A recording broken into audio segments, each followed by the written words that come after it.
Let me sum up the Rangers game last night with one word. And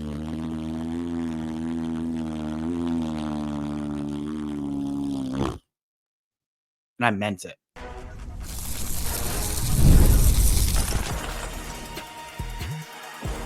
You are Locked On Rangers, your daily Texas Rangers podcast, part of the Locked On Podcast Network, your team every day. You are locked onto the Texas Rangers, the first and best daily Rangers podcast. I'm Bryce Patrick, a cripplingly addicted Texas Rangers fan, covered this team for 12 seasons, including all 7 as a founder and host of this podcast. Thank you all so much for making Locked On Rangers your first listen every single day. If not already, you can follow me on Twitter at Bryce Patrick. You can follow the show at Locked On Rangers. Hit subscribe on your favorite podcasting platform and on YouTube, where the best way you can help grow the show is to comment nearly any single thing below. Now, on today's show, we're talking about the stupidest game of baseball I might have ever seen. The worst timed loss, me wanting to slap nearly every player on this team. And it's trade deadline week. So we're going to talk about some trade rumors and rumblings. But before we get into all that, today's episode is brought to you by Gametime. Download Gametime app, create an account, and use code LOCKEDONMLB for $20 off your first purchase.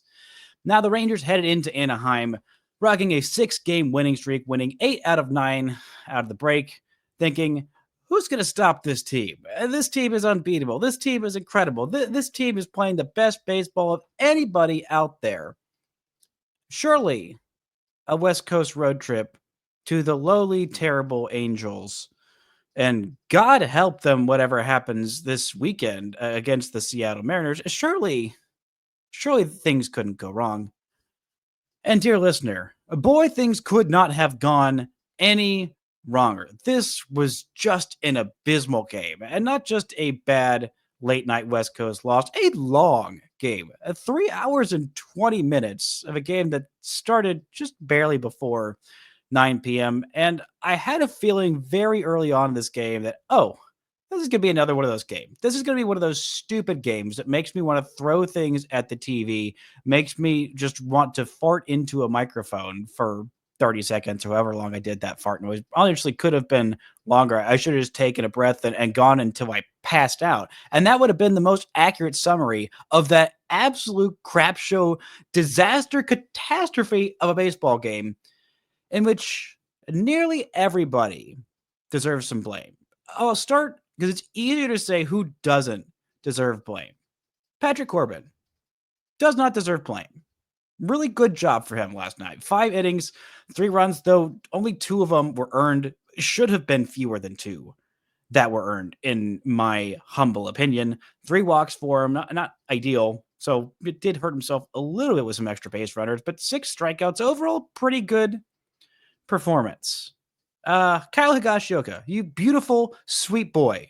Absolutely on fire as of late. His last 15 games, he's hit 5 home runs. I believe he's got 6 on the season. Yes, 5 of his 6 home runs have come in the last 15 games. He had 2 last night. He had a 3-hit game. And in those last 15 games, he's hitting .389 with a .404 on-base percentage and a .704 slugging percentage. I'm not seeing how Kyle Higashioka stacked up 18 home runs in fewer than 80 games last year. It was 18 home runs. It was a lot of home runs last year because these homers are coming in bunches. Now, Kyle Higashioka, you, sweet baby boy, did nothing wrong. And, Josh Smith really didn't do anything wrong. Heck, even Zeke Duran had overall at least a good moment at the plate, which makes him one of the less villainous people in this game last night. But my goodness, there is so much blame to go around. I honestly don't even know where to get started. I'll just start with the stupidest things that happened last night. I want to start with Wyatt Langford, who offensively had a pretty good day. He had 3 hits. All of them were singles. He did end up at second base in the first inning. But that first inning, that made me realize, this is going to be one of the stupid ones. Haggerty leads off with a single, and then Wyatt Langford hits a single to left field, and Haggerty, who looks like he gets in safely at third base, Langford advances to second on the throw. Of course, it's a review because the Angels now have unlimited reviews because they can just ask the umpire for an umpire review anytime they want on a play that they didn't like how it ended up, even when they're out of challenges like they were on Monday's game where they got a free challenge that they still lost because, sure, why not? And they win the dumbest challenge in that first inning. Well, technically, by the letter of the law, Sam Haggerty's leg did slightly come off that base at third base for the splittest of seconds. But when we're splitting hairs like that, it just feels out of the spirit of baseball. It feels like that's not what replay review was intended for. That's not why we got this in the game. We got this to fix calls like Armando Galarraga's perfect game. That was very clear that the guy was out. He was ruled safe. Just very clear goof ups and misplays or plays that are really, really close and need that extra look. But when your foot's off the base on a slide for just the slightest of milliseconds and the fielder holds the tag and then you're out, and you beat the throw, it just feels stupid. It feels like we're just absolutely putting everything under a microscope, and it doesn't feel like baseball anymore. And then the Rangers proceeded to fly out twice the outfield on plays that would have been definitely deep enough to be sack flies. If there were 0 outs when Marcus Semien did it, that would have easily been a sack fly that gave the Rangers a 1-0 lead. Probably would have got Wyatt Langford to third base if he tagged up and went to third base. And then Adolis Garcia flew out to deep center field, and that also would have been 1 outs. And then Rangers would have had a 2-0 lead heading into that bottom of the first inning. Alas, they didn't. And they made some more stupid plays. I mean, Wyatt Langford, who later on, with runners on first and second, he baited 2 throws from Yusei Kikuchi to get him picked off, or to attempt to get him picked off. And so on that third throw, the pitcher either has to get you or it's a balk. And now with no outs and runners on first and second, if Wyatt Langford could, bait Kikuchi to throwing back there and he didn't get him, that's runners on second and third with no outs. And that's the situation that is ideal. You can't ground into a double play. And a sac fly is a pretty easy thing to do, something this Ranger team has been doing better as of late, of just scoring that runner from third base with 1 or fewer outs, one or 0 outs. It's been something they've done well over this winning streak, or over that winning streak. And heck, they even did an okay job of it tonight and on Monday when they lost. But Wyatt Langford gets about a quarter of the way to third base from second, and he baits that throw like he wanted. But even though he's running back when the throw is made, he's way too far off. I mean, he is way too far off. And he gets picked off like a nincompoop at second base. I mean, this Rangers offense did plenty to win in this one. They scored 5 runs, normally 4 runs at the barometer for winning. But the Rangers have lost 4 games now in the last 3 weeks to the Angels when they score 4 or more runs. And they did it Monday night, on a game when they had their ace on the hill. You have your ace on the hill and you score 4 or more runs and you still lose to the Angels? You score 5 runs in this one. You lose by 3? What is going on? And not just that, but defensive doof-ups by guys who are normally really solid defenders. Sam Haggerty, 2 incredibly stupid bad plays. 1 on a triple on, maybe that one is too harsh to call stupid, but it was a bad play for sure. Ends up what could have been, maybe should have been a single, maybe a double. Joe Adell's pretty fast. He could have stretched that into a double, but definitely not a triple on a ball that was hit to that corner in left field and just runs and scoots around. Yeah, I know Angel Stadium has some weird corner outfield spots, but not really an excuse to let that go and be a triple. And then on an RBI double from Zach Neto later on in this game in the 6th, he just straight up trips over himself coming in on a ball. Like, what's up with this outfield in Anaheim? I mean, there's so many drop balls. Heck, Adolis Garcia had a drop ball. He also had a brilliant 2-run homer robbery later on this game, but he also had a throwing error that maybe should have been somebody else's error, but just all kinds of defensive miscues and just stupid bad plays from a team that normally plays incredibly sound, fundamental, defensively excellent baseball.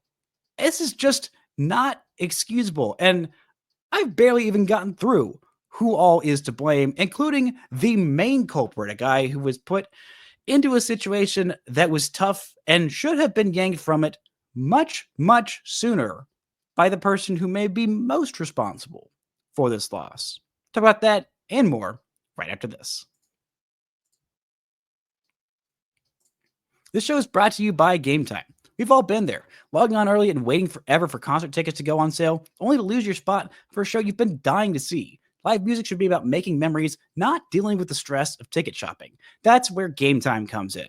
Gametime makes getting concert tickets faster and easier than ever. Prices actually drop as it gets closer to showtime, and you can save up to 60% off with their killer last-minute deals. If you're tired of endless scrolling to find the best deal, Gametime's zone deals pick the best seats in your section for you. With Gametime, the price you see is the price you pay. There's no hidden fees. So take the guesswork out of buying concert and show tickets with Gametime. Download the Gametime app, create an account, and use code LOCKEDONMLB for $20 off your first purchase. Terms apply. Again, create an account and redeem code LCKEDONMLB for $20 off. Download the Gametime app today. Last minute tickets, lowest price, guaranteed. Shout out to the Everydayers making Locked On Rangers your first listen every single day. On tomorrow's show, I'll be talking about the trade deadline, what's going on there, what is happening with the Rangers, and maybe there will be even some trades to talk about because the Rangers could definitely use some upgrades, specifically in their bullpen, because last night, John Gray comes in to a game that's close. The Rangers do a great job of tying the game, or not just tying the game, but going ahead in that sixth inning. I mean, the Rangers gave up 3 runs on that are actually Patrick Corbin's. It should have only been 2, if not for the Rangers' defensive doof-ups.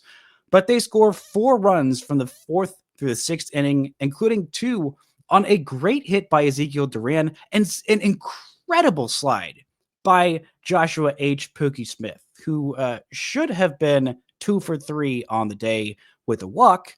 But alas, Yusei Kikuchi gets the biggest strike zone I've ever seen and all kinds of strikes called, while Patrick Corbin and John Gray and everybody else on the Rangers are just getting constantly squeezed. But I buried the lead there with the Rangers with a 1-run lead and 5 innings and 103 pitches out of their starter Corbin. In comes John Gray to a clutch situation, which I don't feel the most comfortable with. Gray is just coming off of that injury, and he's been thrown right into the fire in terms of the leverage spots he's been given up. I mean, the first game that he pitched, this is now only his 3rd game of the season, and he's allowed a lot of hard contact in those games, especially that first game to the A's. He went through 2 innings. He only allowed 1 hit, a single, but there was hard contact all over the place. He was pretty economical with that game, throwing only 15 pitches in 2 innings.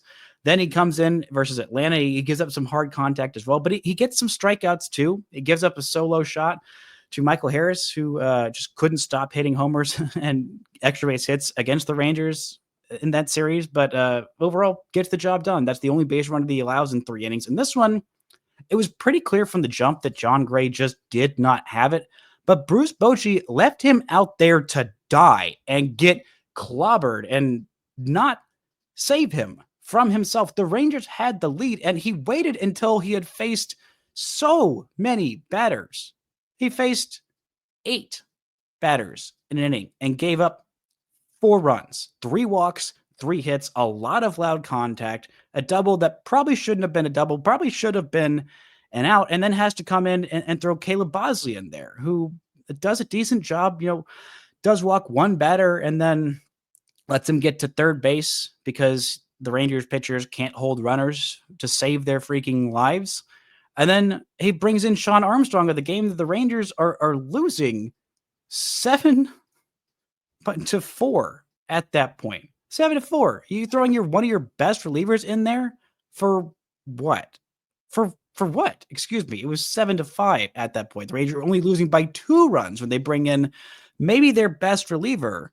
And then he hits the first 2 guys that he sees and then allows a sac fly and then gets out of it. And you throw 16 pitches for Armstrong in a game that the Rangers ended up losing for no reason. Like the bullpen usage here just absolutely astounds me. The Rangers end the day with 14 hits and only get 5 runs. They also were given two gifts of two errors by the Angels, who didn't have necessarily the best defensive series themselves, including a fielding error by Newman and a throwing error by Ward that really allowed that second run to score, that allowed Josh Smith on a super aggressive send by Tony Beasley, whose windmill just never, ever, ever stops, and a great send and an even better slide by Joshua H. Pookie Smith to score that go-ahead run. And still, it wasn't enough. Stacking up 14 hits. The Rangers didn't walk one time. They got 10 hits off of Kikuchi. 10 hits, and they could barely score. And, a lot of those runs didn't score until Kikuchi was out of the game. Two of those runs didn't score until he was out of the game in the sixth. And, one of those runs was unearned. It was just such a maddening performance by this team who just can't afford losses like this at this point. I mean, this is now 4 losses to the Angels in the last few weeks, and losses that just should not be happening. It should not happen at any point, but especially not when you're at this critical of a juncture of the season. I mean, these are embarrassing, terrible losses. I mean, when the Rangers scored 8 runs on July 9th and they gave up 11, that's inexcusable. It's inexcusable to lose a game like that. And then when they score 5 on the 7th and they lose 5-6 in a game where the bullpen let them down yet again, and the offense was doing its job in that one. It wasn't the offense's fault. I mean, Sean Armstrong came in and gave up 2 runs in that one, and Chris Martin came in and gave up a run, and Hobie Milner wasn't able to finish the job. But it's just incredibly frustrating losses to teams. A team, just one team. It's not a bunch of different teams. It's just this one team. Over the last 3 weeks, it's the only team that's had the Rangers number since basically this entire month. I mean, the Rangers started off this month by beating the brains out of the Orioles on the 1st and the 2nd, and then they lost 2 out of 3 to the Padres. Close losses where the offense couldn't do much of anything, and then they lose 2 out of those 4 stinking games in Anaheim, and then they take 2 out of 3 against the Astros heading into the break, and then go on that monumentous run. So really, if not for these stupid losses to the Angels, if not for these 4 losses that are all bad, mostly inexcusable, then the Rangers are not only in a playoff spot, the Rangers are tied for the AL West lead. The Rangers would be tied for that AL West lead if not for those 4 losses. Actually, they'd still be 1 game behind the Astros, but they would be in a wild card spot. And maybe not the top wild card spot. No, they would be in the top wild card spot if not for these 4 losses. Heck, if the Rangers had only 2 of these losses, they would be in a wild card spot. They would be just half a game out of that top wild card spot. And that's how close these margins are in these games. This is just incredibly frustrating for a team that has World Series aspirations, who I called legitimate World Series aspirations just on Monday's show. It was not that long ago that these were legit, funded, well-founded World Series aspirations. But alas, you keep losing stupid garbage poop games like this to stupid garbage poop teams who live in a stupid garbage poop time zone that makes me grumpy as all heck and are fighting a war against your sleep and your sleepy time. Just incredibly rude of those Angels. And we got another late game tonight. I mean, 5 straight games starting after 8:30 Central Time. Oh my goodness. And you look at what's happening here, and there's just so much blame to go around. It makes your head spin of like, okay, Adolis with that, terrible misplay makes up for it and, had an okay day. The stupid defensive errors that the team hasn't made at all this year, the bullpen explosion, and Bruce Bochy just leaving John Gray out there to die. It's just not what you want. It's not sustainable. I know this team the postseason isn't being decided tomorrow, but still, from this point on, I know there's 50-something games left at this point. Not quite 60 even at this point, but losses like this, when you have momentum, When you have momentum, which is the hardest thing to get in baseball, is getting momentum. And they had real momentum heading into this series in Anaheim, and it is cratered after the most embarrassing losses of the season. You cannot afford crap like this. And they need some kind of energy infusion of outside talent because, boy, howdy, this bullpen can use an upgrade. Thank God it seems like Chris Young is very much on the phone, making some calls, being aggressive. And I don't anticipate the Rangers just stand idly by at this deadline like they thought they might 2 days ago because, my goodness, do they need some help. This show is brought to you by 5 Hour Energy. Let's be honest, some days on the course, we're off it. You just need that extra energy boost to stay sharp and stay energized. Like, I don't know, if you were up until midnight last night watching your stupid garbage poop baseball team lose a stupid garbage poop game, and you're waking up this morning and you're like, oh my goodness, I need some extra energy. Well, 5 Hour Energy is there for you. And golf is all about good times with good people and good flavors, of course. The grape ginger lime flavor gives you the best parts of your clubhouse go to without chasing down the beverage cart. If you go to 5hourenergy.com today, that is the number 5hourenergy.com, you can use my promo code LOCKEDONGolf to receive 20% off your order. This offer is only valid until September 30th on one order and cannot be used with other promotions. The code is not good on subscription orders. Whether you're meeting up with friends or trying to turn 18 holes into 36, get the energizing boost you need to power through. Order transfusion flavored 5 Hour Energy shots today. Shout out to everybody who's making Locked On Rangers your first listen every single day. After every single game, Jeff Biggs is with you, the true hero, going to you live after every single game in your Locked On Rangers podcast feeds with the Locked On Rangers postcast, sitting with you in your grumpy late night frustration of these silly, dumb, bad, frustrating West Coast losses, or even uplifting, fun, a possible West Coast winning streak, which I hope the Rangers start to rattle off over these next couple days. It's in your Locked On Rangers podcast feeds on YouTube and wherever you get your podcasts. Now, this team needs an upgrade. They need somebody who can hit left-handed pitching, who is not just Kyle Higashioka, although he is very much doing his part, who is not just Josh Young, who, still has hit safely or reached base safely in every single game since he's been recalled from his brief little stint down there in the minor leagues. And not just Jonah Heim, who, even though he went 0 for 4, he had some really good at-bats and some really good contact and just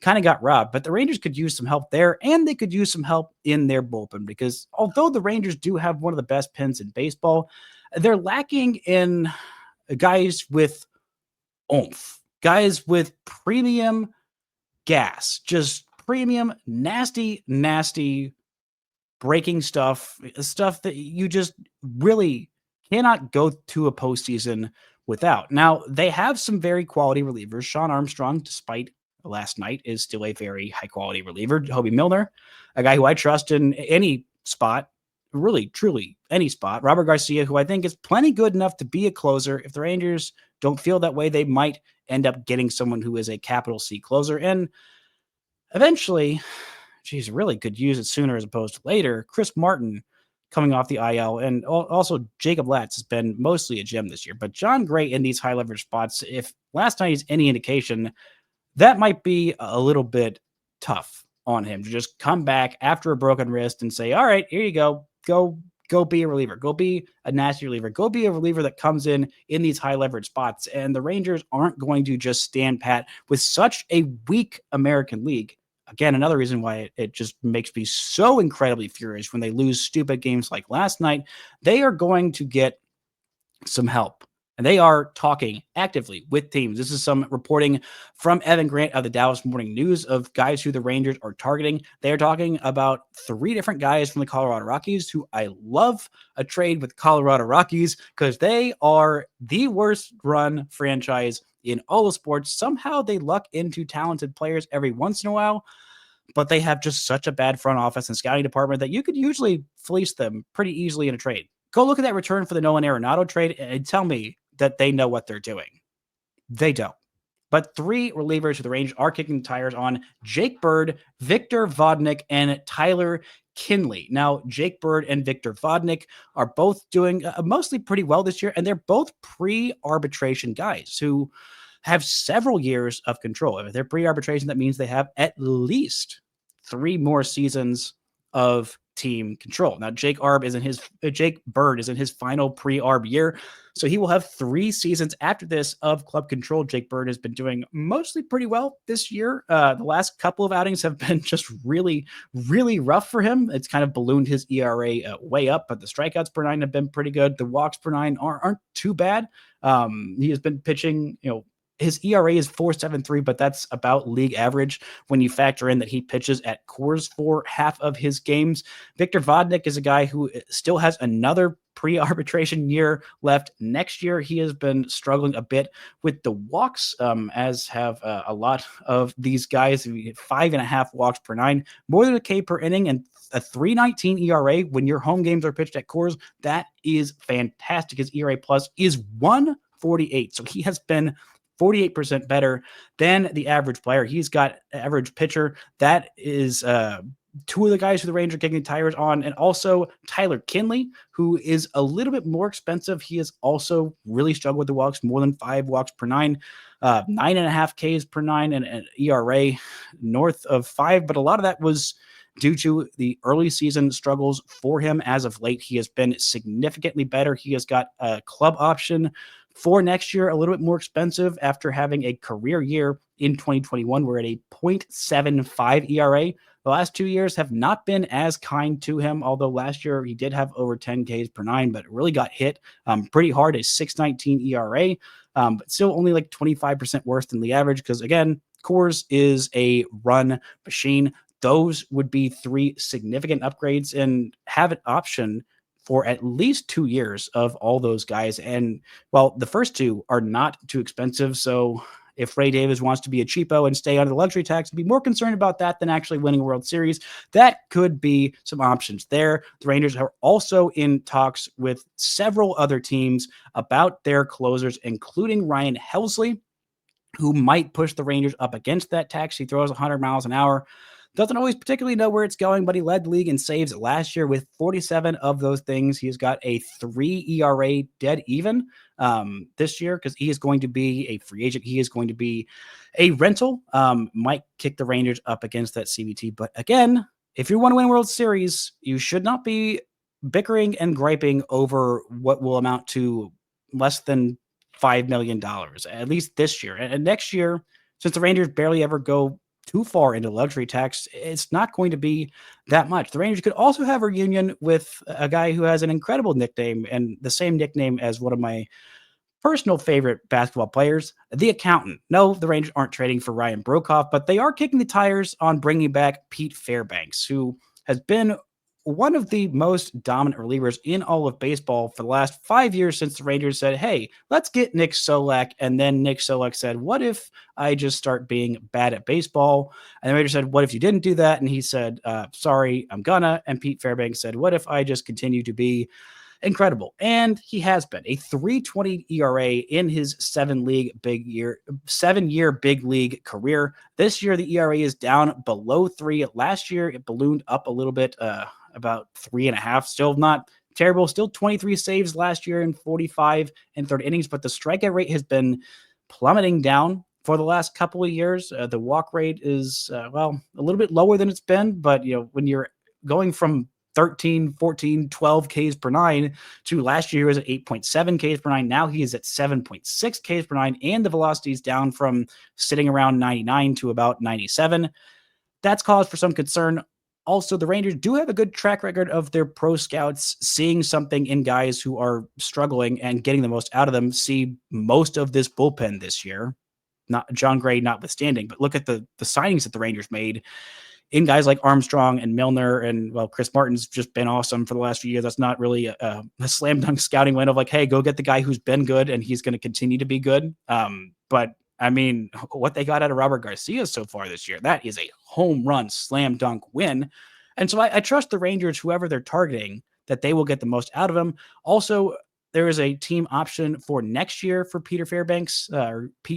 Fairbanks, whose nickname is the accountant, who has also pitched in the postseason at times and done well. He's done fine there for the most part. A 3.60 ERA in 15 postseason innings and 19 strikeouts in those 15 innings. Jake Bird, I think of these guys as the guy who I might like the most, and the Rangers have been linked as well to not just those guys, not just Helsley, not just Pete Fairbanks, but also David Bednar. He is controllable through next year as well. He has got an arbitration year next year. He's got about $2 million left on his contract. I kind of talked about the numbers of money wise, what would add up and not add up for the Rangers on yesterday's show, which again should not matter if you're trying to win a World Series and you have as wide open an American League as we've seen in the last 10, 15, 20 years. It's been a long time since everybody in the American League was this mid. And so if you go out there and you try out Jacob deGrom, Nathan Eovaldi, game 1 and 2, if Tyler Mahle's back and healthy, if he's your game 3 starter, and then you go with literally anybody else for game 4, you have a really good chance to win a World Series, and especially if you can add some bullpen help. But David Bednar is the guy who I think I like the best of these guys, of these options. I think in terms of who would cost the most capital to give up, well, theoretically, it'd be, Victor Vodnik, a guy who is doing pretty well and is pre-arbitration eligible. But again, the Rockies are not a particularly well-run team. So I don't know exactly what that cost would be.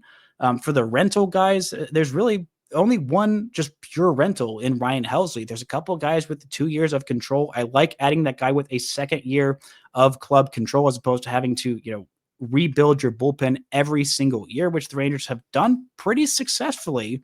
Well, at least this year. Last year, a little bit too much spent on the top 2 guys in Kirby Yates and David Robertson, who both worked out incredibly, but the rest of the depth around them, not so much. This year, pretty good deep pen, but could just use some more guys at the top end there. And while I do think that, closer is maybe a little bit different of an animal than the 8th inning or a super high leverage spot in the 7th inning or 6th inning, or sometimes even 5th inning, I don't think the Rangers necessarily need a guy who is a capital C closer. One more leverage arm would help. If that's a closer, fine. If that's not a closer, also fine. I think that these guys that I talked about are the guys that I'm most excited about on the market. Kyle Finnegan is a guy who is on the market, who is a free agent after this year. He's a closer for the Nationals. And I was talking with our Locked On Nationals host, and he said, if you trade for Kyle Finnegan, then get ready for a ride. And I'm like, that does not sound super encouraging for a closer. But the Rangers get back Fairbanks, that would be great to kind of redeem that instead of just completely losing the Pete Fairbanks trade. It'd be really embarrassing if they trade for him again and he ends up being bad and you lose a Pete Fairbanks trade twice. That would be kind of hilarious and ironic, but also mostly just pretty darn bad.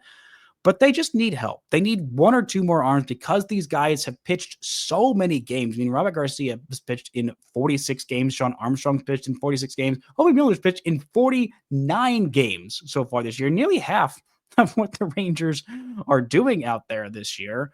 And these guys are starting to wear down. We're starting to see it. Jacob Webb has been okay, but I really think he's starting to wear down, and they just need more guys they can trust in the back end of that pen. Who exactly they get, I'm not entirely sure. And, well, at least nobody has been traded to my knowledge while I've been recording this podcast. Hopefully that stays the same for the next few minutes while I'm uploading it. But that's going to do it for today's show. Thank you all so much for listening and subscribing.